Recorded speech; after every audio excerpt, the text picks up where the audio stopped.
കാലഘട്ടത്തിന്റെ മുഴുവൻ ഒപ്പിയെടുത്ത് കൊടുക്കേണ്ട നമ്മൾ പാലിച്ച മൗനം സമ്പത്തെ കുറ്റകരമാണെന്ന് പറയാതിരിക്കാൻ നിർവാഹമുണ്ട്. കുറ്റകരമായ മൗനത്തിലായി ഉത്തരേന്ത്യയിലെ 10 സംസ്ഥാനങ്ങൾ. ഇത് രാജീവ് ചന്ദ്രശേഖരജിയോട് കേൾക്കാൻ വേണ്ടി ഞാൻ ഒന്നുകൂടെ പഠിച്ച ഒരു കാര്യമായതുകൊണ്ട് ഞാൻ പറയുകയാണ്. സമ്പത്തെ 20 സീറ്റും ബാലറ്റിലൂടെ ഏകാധിപത്യത്തിൽ നൽകിയ സംസ്ഥാനം ഏതാ? Not even a single seat for LDF at that time. Karnataka 28-ൽ 26 Tamil Nadu 39 സീറ്റുള്ളതിൽ ADMK അന്ന് കേന്ദ്രം ഭരിക്കുന്ന കക്ഷിക്കുമായി 33 സീറ്റ് കൊടുത്തവരെ തമിഴ്നാട്ടുകാരാണ്.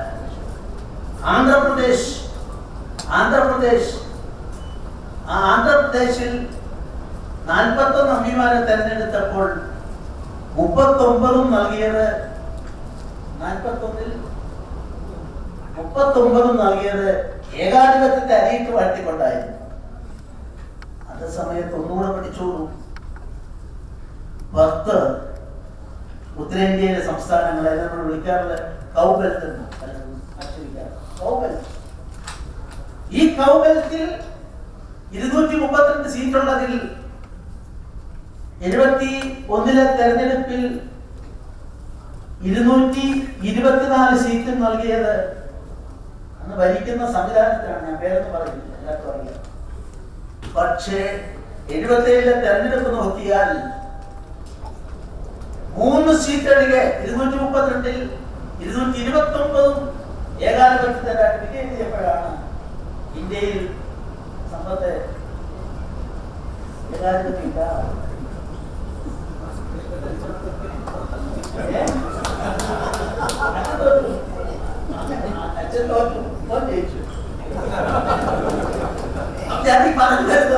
ഇതൊക്കെ നമ്മൾ പഠിക്കേണ്ടതാണ്, പഠിപ്പിക്കേണ്ടവരാണ്.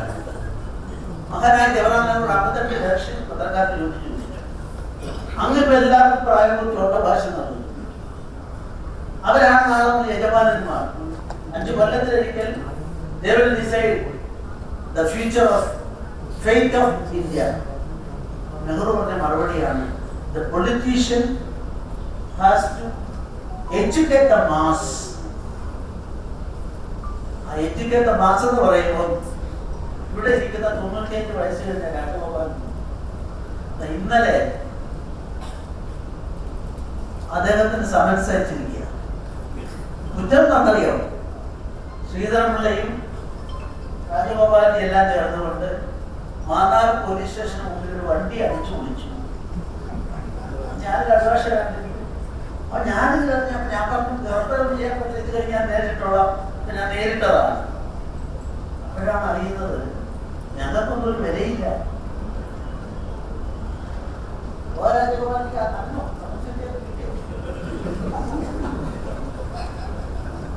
ഇതൊരു വെള്ളരിക്കാൻ പട്ടണമാണ്. 4 പേരുടെ പേരതിലുണ്ട് എഫ്ഐആർ.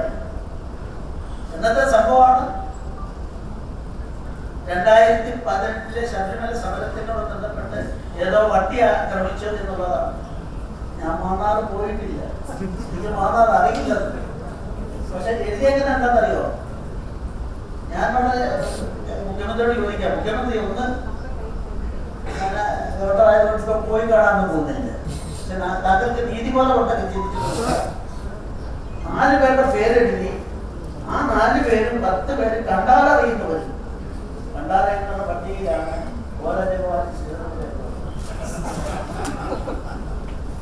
എങ്ങോട്ടായി കേരളം പോകുന്നത്? നമുക്ക് അപമാനകരമല്ലേ? സാക്ഷരത 100% സംസ്ഥാനത്തിന് നമ്മുടെ പോലീസുകാർക്ക് പോലും സാമാന്യ ബുദ്ധി ഇല്ല എന്ന് പറഞ്ഞാൽ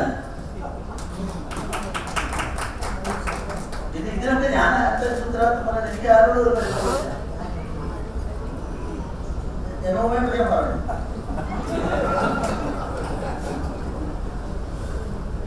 എന്നെ പറ്റി നിങ്ങൾക്കല്ല ഇതിന്റെ പേര് കിട്ടിയത്, ശബരിമല സമരക്കാർക്ക് പേര് കിട്ടിയത് നമുക്ക് ഓർമ്മയിട്ടാണ്. സുവർണാവസരം ചെയ്തിട്ടുണ്ട്.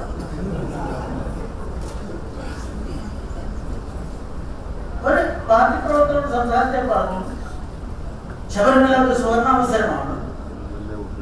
അത് ഗാന്ധിയൻ മോഡൽ സമരം കൊണ്ട് നമുക്കിത് മാറ്റിമറിക്കാം. നമുക്ക് കിട്ടിയ ഗോൾഡൻ ഓപ്പർച്യൂണിറ്റിയാണ്. ഞാൻ പറഞ്ഞു, ഞാൻ നിഷേധിച്ചിട്ടില്ല. നോൺ ബെയിലബിൾ ഓഫീസർ എന്നെ പെടുത്തി. ഞാൻ മുൻകൂർ ജാമ്യത്തിന് പോയില്ല. കിടക്കാലത്ത് കിടക്കാം. എന്റെ മകൻ അഭിഭാഷകനായിട്ട് ഹൈക്കോടതിയിലുണ്ട്. അവന് അച്ഛൻ ജയിലിൽ പോകില്ലേ എന്റെ സങ്കടം. എന്നോട് ചോദിക്കാതെ അവന് ഭാഷയം കൊടുത്തു. ഭാഷയം കൊടുത്തപ്പോൾ ആ ഭാഷയിൽ കേരള ഹൈക്കോടതി പറഞ്ഞിരിക്കുന്നത് സ്വന്തം പാർട്ടി പ്രവർത്തകരോട് പാർട്ടി വേദിയിൽ ഗാന്ധിയൻ മോഡൽ സമരത്തിന് പോകാൻ അതിന് ഇതൊരു അവസരമാണ്, അസുലഭമായ സന്ദർഭമാണ്, ഗോൾഡൻ ഓപ്പർച്യൂണിറ്റി എന്ന് പറഞ്ഞാൽ അതിന് 505 അനുസരിച്ചുള്ള നോൺ ബെയിലബിൾ ഓഫീസർ എടുക്കുന്ന ബാക്കി ഞാൻ ഡാഷ് ഡാഷ് കാരണം ആരെ അവമാനിക്കാൻ ഗവൺമെന്റ് ഭാഷ ചെയ്തപ്പോൾ എല്ലാ പത്രങ്ങളും വലിയ വാർത്തയാണ്. അതില് രാമപ്രസാദിന്റെ ജന്മഭൂമിയുടെ അതിലേക്ക് വരാം. ജന്മഭൂമിയുടെ വാസത്തിൽ അതും വാർത്തയായി വരാത്ത ഏക പത്രം ഞാൻ മനസ്സിലിട്ടായിരുന്ന എന്റെ അധ്വാനമുള്ള ഒന്നാണ് എന്ന് പറയേണ്ടി വരുന്നത് എനിക്ക് വിഷമം. ഇതൊക്കെ എന്താ പറയാൻ കാണുന്നത്? പഠിക്കണം.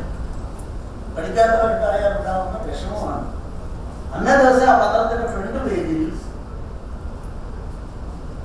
വേറൊരു കേസ് ഹൈക്കോടതി നിർത്തിയെടുത്ത് കൊടുത്തിട്ടുണ്ട്. അതേതാണെന്നറിയാം.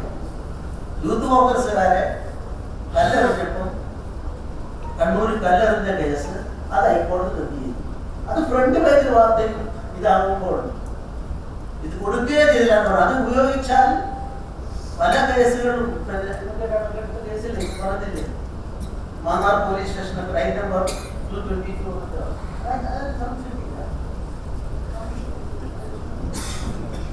നമ്മൾ ഇതൊക്കെ ശ്രദ്ധിക്കണം, ബോധവൽക്കരിക്കണം. ആ ബോധവൽക്കരണം ഉണ്ടായാൽ കേരളത്തിലെ ജനങ്ങളെ ബോധവൽക്കരിക്കാൻ സാധിക്കുമോ? വിദ്യാഭ്യാസം കൊണ്ട് അത് കിട്ടുമായിരുന്നെങ്കിൽ 77 തെരഞ്ഞെടുപ്പിൽ ഏകാധിപത്യം വാഴട്ടെ എന്ന് പറഞ്ഞുകൊണ്ട് മാൻഡേറ്റ് ഏകാധിപത്യം നൽകാൻ നമ്മൾ തയ്യാറാകുമായിരുന്നില്ല. അതുകൊണ്ട് എൻ്റെ വിനീതമായ അഭിപ്രായം ഇവിടെ ഞാനൊരു രാഷ്ട്രീയ പാർട്ടിയിലില്ല. അതുകൊണ്ട് രാഷ്ട്രീയ പാർട്ടി ഉണ്ടാകാൻ പാടില്ല. ഈ രാജീവ് ചന്ദ്രശേഖർ ഇത്രയും അഗാധമായി പഠിച്ചുകൊണ്ട് ഈ ഒരു പോയിന്റ് എഴുതിയത് എല്ലാവർക്കും എല്ലാ രാഷ്ട്രീയ പാർട്ടികളുടെയും സേവനത്തിന് ഇന്ത്യൻ കോൺസ്റ്റിറ്റ്യൂഷന്റെ മർമ്മം എന്താണ്? Who is supreme? Whether government is supreme? Whether chief minister is supreme? No. We are only subordinate to the people. ഭരണഘടനയുടെ വ്യാഖ്യാനത്തിലെ ഏറ്റവും ശ്രദ്ധേയമായ ഒരു ഭാഗം ജനങ്ങളാണ് പരമാധികാരികൾ. സുപ്രീം കോടതി ഈസ് നോട്ട് സുപ്രീം. എവിടെയും ഞാൻ സ്ഥാപിക്കാൻ തയ്യാറാണ്. അങ്ങനെ വരുമ്പോഴാണ് ആ പരമാധികാരമുള്ള ജനങ്ങൾക്ക് വേണ്ടി ഞാനും മത്സരിച്ചിട്ടുണ്ട്, രാജീവ് ചന്ദ്രശേഖരൻ മത്സരിച്ചിട്ടുണ്ട്. നമ്മൾ പറയുന്നു ഞങ്ങളെ തെരഞ്ഞെടുത്താൽ നിങ്ങളെ ഞങ്ങൾ സേവിക്കാം. ഈ ഓഫറാണ് കേരളത്തെ പോലെ സംസ്ഥാനത്ത് ദൗർഭാഗ്യകരമായ രീതിയിൽ കാര്യങ്ങൾ പോവുകയാണ്. അതുകൊണ്ട് ജന്മഭൂമിയെ സംബന്ധിച്ചിടത്തോളം വരുമ്പോൾ രാമപിള്ള സാറ് അദ്ദേഹം നാരായണീയ ഒരു ലേഖനമുണ്ട്. ഒരു ഭാഗത്തിൽ വലിയ തെറ്റായ അഭിപ്രായവും ജന്മഭൂമിയുടെ തുടക്കത്തിൽ എന്നല്ല, അതിന്റെ ആലോചന തന്നെ ആരംഭിച്ചത് രാമപിള്ളയുടെ ചിന്തയിലാണെന്ന വസ്തുത പലർക്കും അറിയില്ല. അറിയാത്ത ഒട്ടേറെ കാര്യങ്ങളുണ്ട്. ആരായിരുന്നു അതിന്റെ എമർജൻസി കഴിഞ്ഞ ഫസ്റ്റ് എഡിറ്റർ? MP മന്മഥൻ. അറിയാം. ഇതിന് അദ്ദേഹം സൃഷ്ടിച്ച വേദനകളും ഉത്കണ്ഠയും അളവറ്റതായിരുന്നു. ഈ വാർദ്ധക്യത്തിലും തെരഞ്ഞെടുപ്പിന്റെയുമായ തരം പോകുന്നു. അതുകൊണ്ട് എനിക്ക് പറയാനുള്ളത്, നിങ്ങൾക്കൊക്കെ ഗൈഡ്ലൈൻ തരാൻ രാമപിള്ള സാർ ഉണ്ടായ നല്ലതാണെന്ന് ഞാൻ വിശ്വസിക്കുകയാണ്. നമുക്ക് കൂടുതലായിട്ടൊന്നും പറയാനില്ല. ഏതായാലും നമുക്ക് മുന്നോട്ട് മറ്റൊരു കാര്യം, ഇതിലെ നാരായണിയെ ബഹുമാനിക്കുന്നു, നാരായണന്റെ അച്ഛൻ പാണ്ഡിത്യമുള്ള പ്രവർത്തിക്കുന്നില്ല. പക്ഷെ എഴുതിയൊരു കാര്യം, ഞാൻ ജന്മഭൂമിയിൽ നിന്ന് ലഭിച്ച ശേഷമായിട്ട് കേരളത്തിലെ സോഷ്യലിസ്റ്റ് പ്രസ്ഥാനത്തിന്റെ ചരിത്രം വായിക്കാനിടയായി. വീരേന്ദ്രകുമാറാണ് ഇതിന്റെ നേതൃത്വം. കുഴിയാനയെ കൊമ്പനാനയാക്കുന്ന രീതിയിലുള്ള ചരിത്രം. ഇത്തരം കാര്യം ശ്രദ്ധിക്കണം, പൊതുപ്രവർത്തകർ ശ്രദ്ധിക്കണം. കുഴിയാനയും കൊമ്പനാനയും എന്ന് പറയുമ്പോൾ ഒരു കാലത്ത് കേരളത്തിലെ സോഷ്യലിസ്റ്റ് പാർട്ടിക്ക് ഒറ്റയ്ക്ക് മത്സരിച്ച് 12 MLA ജയിപ്പിക്കാൻ സാധിക്കും. പിന്നെ രാഷ്ട്രീയക്കാരോട് ഞാൻ പോകുന്നില്ല.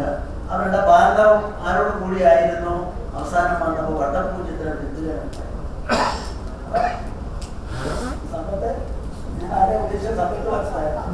കൂടിയവരെ ചെലുത്തിയുണ്ട്, ഒരു തരം ചെലുത്തി.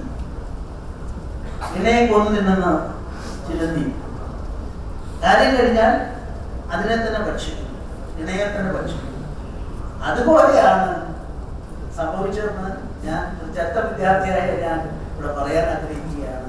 12 MP-മാരുമായി ഗുണാൻ ചെയ്തുണ്ടായിരുന്ന കൊച്ചു കേരളത്തിൽ എത്ര സംഭവങ്ങളാണ്.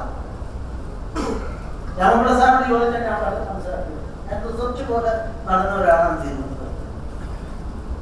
ആദ്യത്തെ ഹിന്ദു മന്നത്ത് പത്മനാഭനും ആശങ്കറും ചേർന്നുകൊണ്ടുണ്ടാക്കിയ സംവിധാനത്തിൽ 2 ഉപതെരഞ്ഞെടുപ്പ് നടന്ന തിരുവനന്തപുരത്താണ്.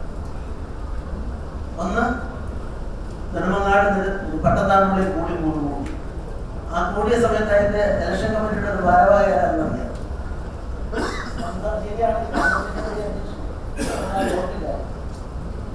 തിരുവിതാംകൂർ മുസ്ലിം ലീഗിന്റെ പ്രസിഡന്റ്, സംസ്ഥാന പ്രസിഡന്റ്, തിരുവിതാംകൂർ മുസ്ലിം ലീഗിന്റെ സംസ്ഥാന പ്രസിഡന്റ് EK കുഞ്ഞിസാമി.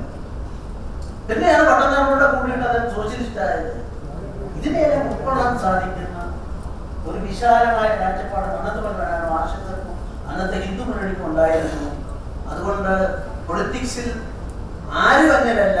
രാജ്യദ്രോഹികളായ ആൾക്കാരെ ഒളിച്ചു നിർത്തിയാൽ, കൊടും ക്രിമിനലുകളെ ഒളിച്ചു നിർത്തിയാൽ ജനാധിപത്യ സംവിധാനത്തിൽ എല്ലാവരും ഉണ്ട്. അതുകൊണ്ട് സമ്പത്ത് നമ്മൾ ഒരുപാട് ചർച്ച നടത്തി. നമുക്ക് എല്ലാവരും ഉൾക്കൊള്ളാം. എല്ലാവർക്കും ആയി ചന്ദ്രശേഖരൻ അദ്ദേഹത്തെ എനിക്കറിയില്ല, അദ്ദേഹം പറയേണ്ടത്. ഞാൻ ആ പാർട്ടിയിലെ അംഗം പോലും അല്ലേ. പക്ഷെ രാജീവ് ചന്ദ്രശേഖരൻ പലതും സാധിക്കും. കവാടങ്ങൾ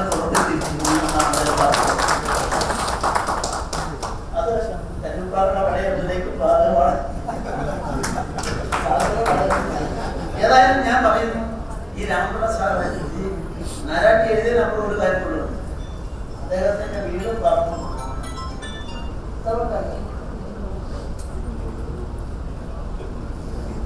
അതിനു വേണ്ടിയിട്ട് പണയം വെച്ചിട്ടാണ് അത് അതിനെ ഈട് കാണിച്ചാണ് തുടങ്ങിയെന്ന് പറയുമ്പോൾ ഈ മനുഷ്യന് പകരം വെക്കാൻ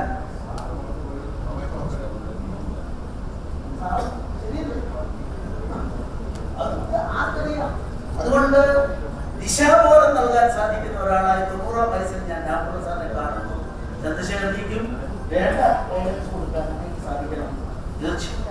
തീർച്ചയായും സത്യവും ധർമ്മവും നീതിയുമാണ് വേണ്ടത്. സത്യത്തിന്റെ പാതയിൽ, ധർമ്മത്തിന്റെ പാതയിൽ അധികാരമൊന്നുമല്ല പ്രശ്നം. അപ്പത്തെ ഓഗസ്റ്റ് 15-ന് ഗാന്ധിജി ഇന്ത്യൻ സ്വാതന്ത്ര്യ സമരത്തിന് വേണ്ടി പ്രവർത്തിച്ചു. പക്ഷെ അദ്ദേഹം എന്തുകൊണ്ട് പോയി എന്ന് അദ്ദേഹം എഴുതി വെച്ചിട്ടുണ്ട്. എന്തുകൊണ്ട് ഗ്രാമഗ്രാമാന്തരങ്ങളിൽ പോയി എന്ന് പറഞ്ഞിട്ടുണ്ട്. സ്വാതന്ത്ര്യം എന്ന് പറഞ്ഞാൽ, അധികാരം എന്ന് പറഞ്ഞാൽ, ഇത് രണ്ടിനും അപ്പുറം മാനവരാശിയെ മുന്നിൽ കണ്ടുകൊണ്ട്, ലോകത്തെ മുന്നിൽ കണ്ടുകൊണ്ട് സമാരാധനായ ഇന്ത്യ പ്രധാനമന്ത്രി ചെയ്യുന്നത് പോലെ, ഇന്നത്തെ പ്രധാനമന്ത്രി ചെയ്യുന്നത് പോലെ ലോകക്രമത്തെ മുഴുവൻ മാനവരാശിയുടെ പ്രത്യാശയായി നമ്മുടെ രാജ്യത്തെ മാറ്റാൻ, ലോകഗുരുവായി മാറുന്ന പഴയ സ്ഥിതിയിലേക്ക് എത്താൻ ലോകം അങ്ങനെ ചിന്തിക്കുന്നു. ഒരു വാക്കുകൂടി പറയാൻ ഞാൻ വില്യംസിന്റെ പുസ്തകം ഗോൾഡൻ റോഡ്സ് ഓഫ് ഇന്ത്യ എന്നാണ് പറഞ്ഞത്. 10-ാം നൂറ്റാണ്ടും 11-ാം നൂറ്റാണ്ടും ഗോൾഡൻ റോഡ്സ് ആയി മാറിയ ഒരു രാജ്യത്തെ സംബന്ധിച്ച് വിശദമായി പറയുമ്പോൾ വായിക്കുക, വളരുക. നമ്മളാരും ഒരു കാര്യം കൂടി അതിന്റെ കൂടെ, ഒരു കാര്യം എന്ന് പറഞ്ഞാൽ രണ്ടാമതായിട്ട് ഞാൻ പറയുന്നു, വായനയെ കൂടെ അല്ലാണ്ട് രക്ഷപ്പെടാൻ സാധിക്കും. എല്ലാവരും വായന മരിക്കുന്നു എന്നൊക്കെ പറഞ്ഞ് ചർച്ച ചെയ്യുന്നവരോട് ഞാൻ പറയുന്നു, വായന ഏറ്റവും ഒടുവിലത്തെ കണക്കനുസരിച്ച് മുമ്പുള്ളതിനേക്കാൾ 50% വർദ്ധിച്ചിരിക്കുന്നു എന്നാണ് ആധികാരികമായ പഠനം തെളിയിക്കുന്നത്.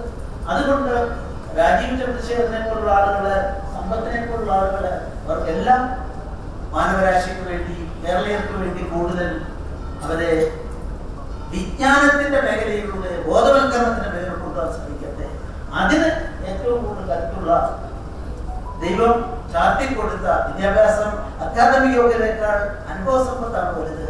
അനുഭവ സമ്പത്തുള്ള രാമപിള്ള സാറിന്റെ തീർച്ചയായും ഇത് കിട്ടിയതിനുള്ള ഒരു ബഹുമതിയായി ഞാൻ കരുതുന്നു. ഇത് ഔപചാരികമായി പ്രഖ്യാപിക്കുന്നു.